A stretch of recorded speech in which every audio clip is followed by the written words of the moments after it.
परिचय। भौतिकी के शिक्षक आज प्रयोगशाला में भौतिकी का एक प्रयोग करने जा रहे हैं। वे विद्यार्थियों के समक्ष प्रयोग आरंभ करते हैं। उन्होंने एक तख्ते को लिया जिसके केंद्र में एक सुराख है। उन्होंने एक विद्युत परिपथ बनाया और उस सुराख से होकर तार को प्रवेश कराया। उसके उपरांत उन्होंने तख्ते पर एक समान रूप के लौह चूर्ण का छिड़काव किया। इस व्यवस्था को सजाने के बाद उन्होंने विद्युत परिपथ की कुंजी को चालू किया। जब उन्होंने विद्युत कुंजी को चालू किया तो लौह चूर्ण के कणों में थोड़ी गति हुई और वे कण संकेंद्री वृत्त प्रतिमान में व्यवस्थित होने लगे। उन्होंने यह प्रयोग आपको विद्युत प्रवाह के चुंबकीय प्रभाव को दिखाने के लिए किया। आपने देखा कि विद्युत धारा द्वारा उत्पन्न चुंबकीय क्षेत्र के कारण लौह चूर्ण कण संकेंद्रीय वृत्त प्रतिमान में व्यवस्थित हो गया। विद्यार्थियों, आज हम गतिमान आवेश और चुंबकत्व के बारे में विस्तार से अध्ययन करेंगे।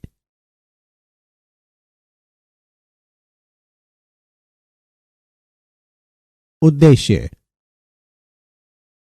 इस पाठ के अंत में आप निम्न करने में सक्षम हो जाएंगे: ऑस्ट्रेड के प्रयोग की व्याख्या करना, लोरेंज बल को परिभाषित करना, फ्लेमिंग के वामहस्त नियम और मैक्सवेल के कॉर्क स्क्रू नियम को परिभाषित करना, विद्युत धारावाही चालक पर चुंबकीय बल का परिकलन करना, संयुक्त विद्युत और चुंबकीय क्षेत्र में गति की व्याख्या करना, साइक्लोट्रॉन का वर्णन करना, बायो-स्वार्ट नियम को परिभाषित करना, विद्युत धारावाही वृत्ताकार पाश के अक्ष पर चुंबकीय क्षेत्र का परिकलन करना। ऑस्ट्रेड का प्रयोग। ऑस्ट्रेड ने अवलोकन किया कि एक सीधे तार में विद्युत धारा प्रवाहित करने पर नजदीक रखी हुई चुंबकीय सुई में विपेक्ष उत्पन्न हुआ।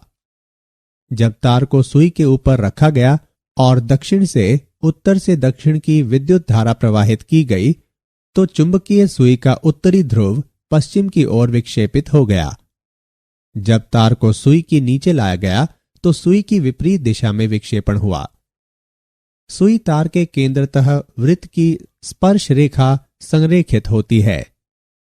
विद्युत प्रवाह बढ़ने पर विक्षेपण अति प्रबल होता है या सुई को तार के निकट लाता है। तार के चारों ओर छिड़के गए लौह चूर्ण अपने आप को तार के संकेंद्री वृत्तों में व्यवस्थित कर लेते हैं।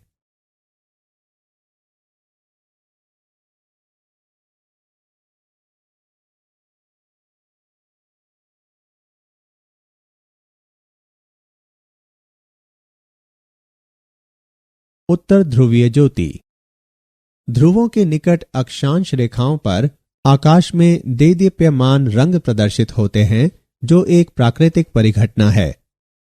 सौर प्रज्वल के समय सूर्य के इलेक्ट्रॉन और प्रोटॉन उत्सर्जित होते हैं, जिनमें से कुछ कुंडलिनी पथ पर पृथ्वी के चुंबकीय क्षेत्र के पाश में फंस जाते हैं। ये कण ध्रुवीय प्रदेश के निकट इकट्ठा हो जाते हैं, जहां पृथ्वी की चुंबकीय क्षेत्र रेखाएं नजदीक होती हैं। वे आवेशित कण किन्हीं विशेष परिस्थितियों में वायुमंडल के अणुओं और परमाणुओं से टकराते हैं और इनसे प्रकाश उत्सर्जित होता है। यह परिघटना उत्तर दिशा में उत्तर ध्रुवीय ज्योति और दक्षिण दिशा में दक्षिण ध्रुवीय ज्योति कहलाती है। लोरेंज बल। किसी चुंबकीय क्षेत्र B पर जब V गति के साथ Q आवेश गतिमान होकर बल आरोपित करता है तो सामान्य रूप से यह चुंबकीय लोरेंज बल कहलाता है। इसके द्वारा दिया जाता है कि F बराबर Q गुणा V और B का गुणनफल। परिणाम स्वरूप F बराबर QVB sin थीटा। किसी चुंबकीय क्षेत्र में गतिमान आवेशित कण पर इसका चुंबकीय बल होता है। महत्तम मान जब कण चुंबकीय क्षेत्र के अभिलंबवत गतिमान होता है, F max बराबर QVB। न्यूनतम मान जब कण चुंबकीय क्षेत्र अथवा विपरीत क्षेत्र की दिशा में गतिमान होता है, F min बराबर 0।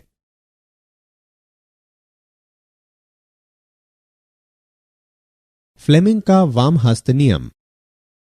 यदि बाएं हाथ की तर्जनी, मध्यमा और अंगूठे को एक दूसरे के अभिलंबवत फैलाएं तो तर्जनी चुंबकीय क्षेत्र, मध्यमा विद्युत प्रवाह और अंगूठा बल की दिशा निरूपित करते हैं। इस नियम का उपयोग चुंबकीय क्षेत्र में धारावाही तार के लिए होता है। तार मोटर यंत्र के आर्मेचर के रूप में कार्य करता है।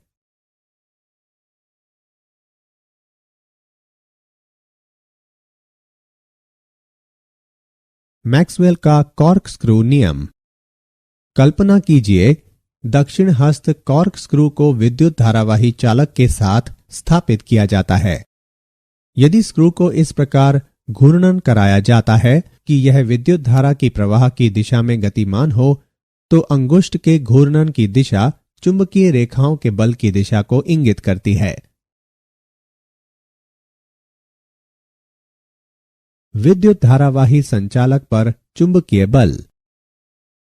जब किसी चालक को चुंबकीय क्षेत्र में स्थापित किया जाता है तो चालक में संगठित धारा का वहन करने वाला गतिमान आवेश चुंबकीय बल की अनुभूति कराता है। हम एक चालक के अनुभाग पर विचार करते हैं जिसका एक समान अनुप्रस्थ काट क्षेत्र A एक समान चुंबकीय क्षेत्र B में आई विद्युत धारा तत्व का वहन करता है। हम विचार करते हैं कि चालक का विद्युत धारा तत्व IDL है। चालक के तत्व DL में मुक्त इलेक्ट्रॉन की संख्या NaDL है, जहां N संचालक में मुक्त इलेक्ट्रॉन के घनत्व की संख्या है। विद्युत धारा तत्व IDL द्वारा स्थापित चुंबकीय बल को -ENaDL गुणा V और B के गुणनफल द्वारा दर्शाया जाता है, जो I गुणा DL और B के गुणनफल के बराबर है, जहां I चालक में विद्युत प्रवाह है। चालक पर परिणामी बल F चालक के संघटन में सभी तत्वों के योगदान का सदिश योग है। अब हम परिणाम के रूप में पाते हैं F बराबर I गुणा L और B का गुणनफल। सरल चालक पर चुंबकीय बल का परिणाम दिया गया है F बराबर BIL sin थीटा। उदाहरण। अब हम एक उदाहरण द्वारा विद्युत चालक पर चुंबकीय बल को समझते हैं। 0.1 मीटर लंबाई का एक क्षैतिज तार 6 एम्पीयर विद्युत धारा का वहन करता है। इस तार के भार पर चुंबकीय क्षेत्र के परिणाम और दिशा का अवलंब क्या हो सकता है, जहां द्रव्यमान 3 गुणा 10 बढ़कर घातांक -3 किलोग्राम हो जाता है। चलें इसका हल देखते हैं। यहां दिए हुए मान हैं L बराबर 0.1 मीटर, I बराबर 6 एम्पियर, M बराबर 3 गुणा 10 से बढ़कर घातांक -3 किलोग्राम। विद्युत धारावाही तार पर चुंबकीय क्षेत्र के कारण उत्पन्न बल जब चुंबकीय क्षेत्र सामान्य से सरल चालक तक BIL के समान है। तार का द्रव्यमान mg में दिया हुआ है। इन दोनों समीकरणों की तुलना करने पर हम पाते हैं BIL बराबर mg। इसे इस प्रकार से लिखा जा सकता है B बराबर mg बटे IL। मान रखने और गणना करने पर हम पाते हैं B बराबर 0.49 टेस्ला। यहां तार के भार पर 0.49 टेस्ला के चुंबकीय क्षेत्र का सहयोग रह सकता है। चुंबकीय क्षेत्र में कुंडलिनी गति। हम विचार करते हैं कि B के लंबवत वेग V के साथ एक समान चुंबकीय क्षेत्र B में आवेश Q विचरण करता है। चुंबकीय बल सदैव V पर लंबवत कार्य करता है। आवेश का वेग सिर्फ दिशा में परिवर्तन लाता है। वेग V चुंबकीय क्षेत्र के अंदर नियत रहता है। अचर परिणाम और स्थिर दिशा वाला बल हमेशा V से समकोण पर आरोपित होता है और यह आवेशित कुंडलिनी गति को बढ़ाता है। अभिकेंद्र बल की आवश्यकता वृत्तीय पथ पर चुंबकीय बल द्वारा उत्पन्न आवेश का वर्णन करने के लिए होता है। वृत्तीय कक्षा की त्रिज्या जानने के लिए mv को qb से विभाजित करना होता है।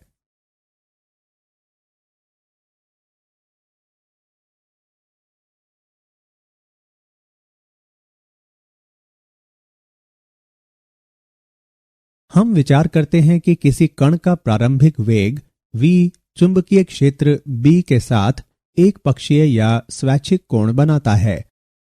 जब घटक चुंबकीय क्षेत्र में लंबवत होता है तो उसका वेग चुंबकीय क्षेत्र के समानांतर होता है। परिणाम स्वरूप वृत्तीय कक्ष का निर्माण होता है। कुंडलिनी की त्रिज्या को वृत्ताकार पदार्थ के कक्षा की त्रिज्या के रूप में परिभाषित किया जाता है। इस तरह कुंडलिनी की त्रिज्या वेग के लंबवत घटक को आवृत्ति से विभाजित कर प्राप्त किया जा सकता है। यह m गुणा वेग का लंबवत घटक विभाजित QB के बराबर होता है।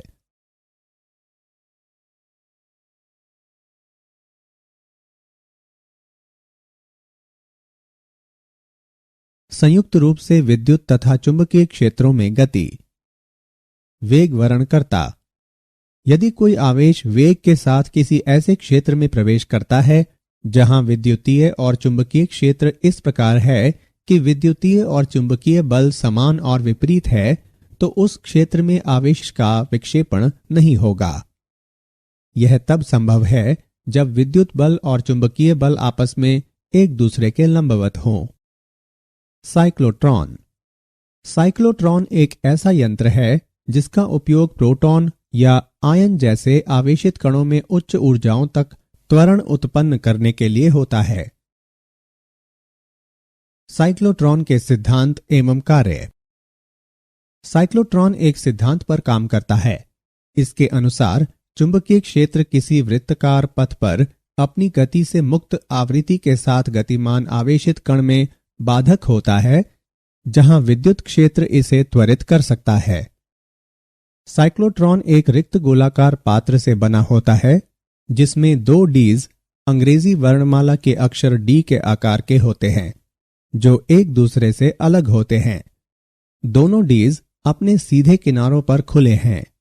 पात्र को बहुत ही शक्तिशाली विद्युत चुंबक के ध्रुवों के बीच स्थापित किया जाता है। डीज के रिक्त स्थान के बीच उच्च आवृत्ति वाले प्रत्यावर्ती धारा वाले विद्युत दोलक को स्थापित किया जाता है। स्रोत आयनों में त्वरण उत्पन्न करता है। कल्पना कीजिए धनात्मक आवेश Q और द्रव्यमान M के साथ एक आयन रिक्त स्थान केंद्र पर है, जब D2 के सापेक्ष D1 ऋणात्मक विभव पर है। D के अंदर चुंबकीय क्षेत्र आयन को उसके रास्ते से R त्रिज्या वाले अर्धवृत्त की ओर मोड़ देता है। यहां आवेश निम्न संबंध स्थापित करता है। QVB बराबर MV वर्ग बटे R। साइक्लोट्रॉन आवृत्ति जिस पर आयन क्षेत्र में गमन करता है उसे QB बटे 2 पाई M द्वारा दर्शाया जाता है।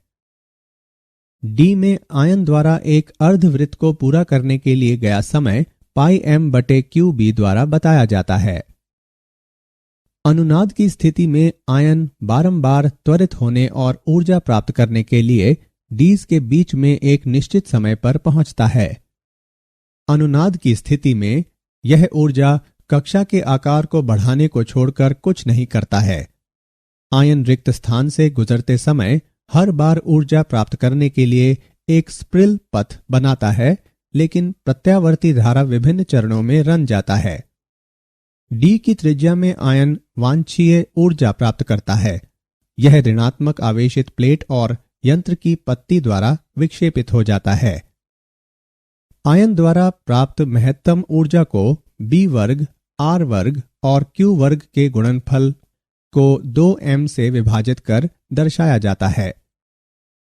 संयोजन की श्रेणी में V बराबर V1 plus V2 plus V3, जहां समानांतर संयोजन में Q बराबर Q1 plus Q2 plus Q3, संयोजन की श्रेणी में CS का व्युत्क्रम बराबर 1 बटे C1 प्लस 1 बटे C2 प्लस 1 बटे C3, जहां समानांतर संयोजन में CP बराबर C1 plus C2 plus C3।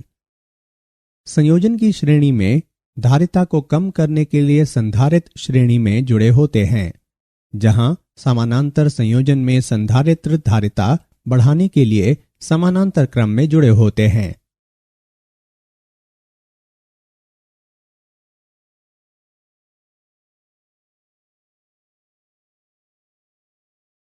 Cyclotron के अनुप्रयोग और उसकी सीमाएं।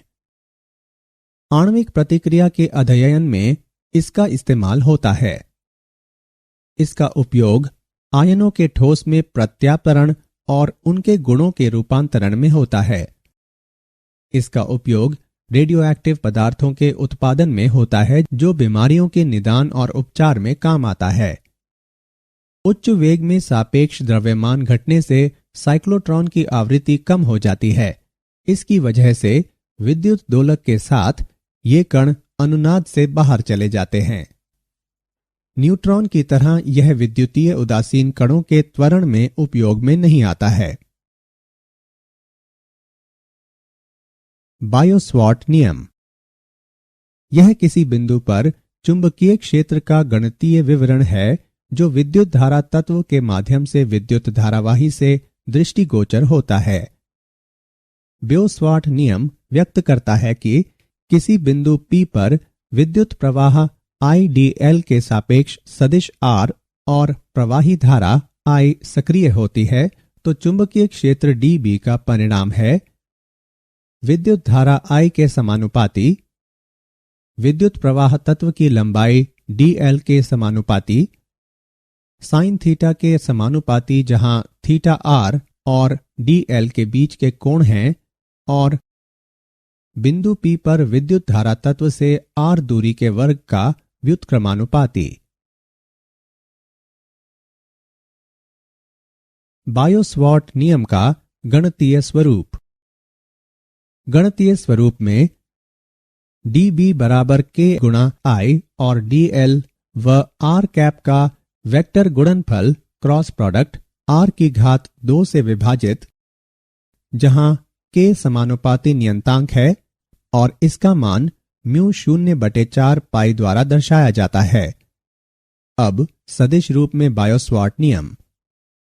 dB बराबर μ0/4 पाई गुणा I और dl व r कैप का वेक्टर गुणनफल क्रॉस प्रोडक्ट r की घात 2 से विभाजित, और परिणाम रूप dB बराबर μ0/4 पाई गुणा I dl साइन थीटा बटे r की घात 2। विद्युत धारावाही वृत्ताकार पाश के अक्ष पर चुंबकीय क्षेत्र। विचार किया जाए कि r त्रिज्या वाले वृत्ताकार पथ I विद्युत धारा प्रवाहित कर रहा है। हमें विद्युत धारा पाश से प्रभावित बिंदु P पर चुंबकीय क्षेत्र की गणना करनी है। बिंदु P विद्युत धारा पाश के अक्ष पर स्थित है। हम विचार करते हैं कि एक अति सूक्ष्म तत्व AB की लंबाई dl है। बायो-सवार्ट नियम के अनुसार P पर कोई चुंबकीय क्षेत्र है तो इसे इस प्रकार दिखाते हैं μ0/4 पाई गुणा I dl साइन थीटा और a वर्ग द्वारा विभाजित। यहाँ थीटा बराबर 90 डिग्री और साइन 90 बराबर 1। अतः P पर चुंबकीय क्षेत्र μ0/4 पाई गुणा I dl और a वर्ग द्वारा विभाजन के रूप में दर्शाया जाता है। विभिन्न तत्वों के कारण P पर चुंबकीय क्षेत्र विभिन्न दिशाओं में होगा। Cp के समानांतर सभी घटकों को जोड़ा जाता है जबकि Cp के लंबवत सभी घटकों को हटाया जाता है। अब विद्युत धारा पाश के कारण P पर कुल चुंबकीय क्षेत्र को dB साइन बीटा के कुल संकलन से दिखाया जाता है। इस समीकरण में मान को रखने पर हम P पर कुल चुंबकीय क्षेत्र μ0I/4 पाई वर्ग गुणा साइन बीटा और 2 पाई r के बराबर पाते हैं। लेकिन साइन बीटा बराबर r/a, अतः P पर कुल चुंबकीय क्षेत्र μ0I r वर्ग बटे 2a घन के बराबर है। इस समीकरण को हम इस प्रकार से भी लिख सकते हैं μ0I r की घात 2 बटे 2 गुणा r वर्ग प्लस x वर्ग की घात 3/2। यह चुंबकीय क्षेत्र वृत्ताकार कुंडली के अक्ष पर कार्य करता है।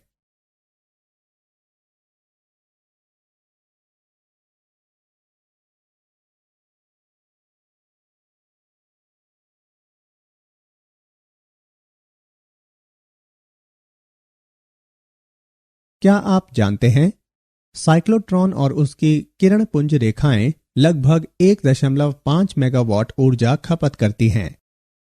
सर्वविदित चुंबकीय क्षेत्र को विद्युत धारा या परमाणु चुंबकीय गुरुत्व या समयाक्षित विद्युत क्षेत्र द्वारा प्राप्त किया जा सकता है। न्यून प्रतिरोध शंट का उपयोग दो उद्देश्यों मीटर की श्रेणी को बढ़ाने और दृढ़ता से इसका कुल प्रतिरोध कम करने के लिए किया जाता है।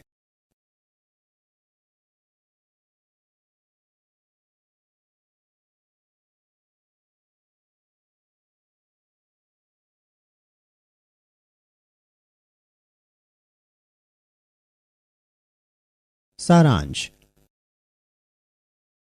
आइए हमने जो कुछ सीखा है उसे संक्षेप में दोहराएं। ऑस्ट्रेड ने अवलोकन किया कि एक सीधे तार में वाहक विद्युत धारा चुंबकीय सुई के निकट विक्षेपित हो जाता है। किसी चुंबकीय क्षेत्र में गतिमान आवेशित कण पर चुंबकीय बल का मान महत्तम होता है जब कण चुंबकीय क्षेत्र के लंबवत गुजरता है। फ्लेमिंग के वाम हस्त नियम का उपयोग चुंबकीय क्षेत्र में विद्युत वाही तार के लिए होता है जब तार यंत्र में आर्मेचर के रूप में काम करता है। मैक्सवेल का कॉर्क स्क्रू नियम बताता है यदि स्क्रू इस प्रकार घूर्णन करे कि यह विद्युत धारा के प्रवाह की दिशा में गतिमान हो तो अंगूठे के घूर्णन की दिशा चुंबकीय रेखाओं पर आरोपित बल की दिशा में इंगित करती है। अभिकेंद्र बल का उपयोग चुंबकीय बल द्वारा उत्पन्न वृत्ताकार पथ पर आवेश को जानने के लिए होता है। कुंडलिनी की त्रिज्या कक्षा के वृत्ताकार पदार्थ की त्रिज्या के रूप में परिभाषित की जाती है। साइक्लोट्रॉन एक यंत्र है जिसका उपयोग आवेशित कण को त्वरित करने के लिए होता है ताकि प्रोटॉन या आयन उच्च ऊर्जा प्राप्त कर सके। चुंबकीय क्षेत्र किसी वृत्ताकार पथ पर अपनी गति से स्वतंत्र आवृत्ति वाले गतिमान आवेशित कण को बाधित कर सकता है।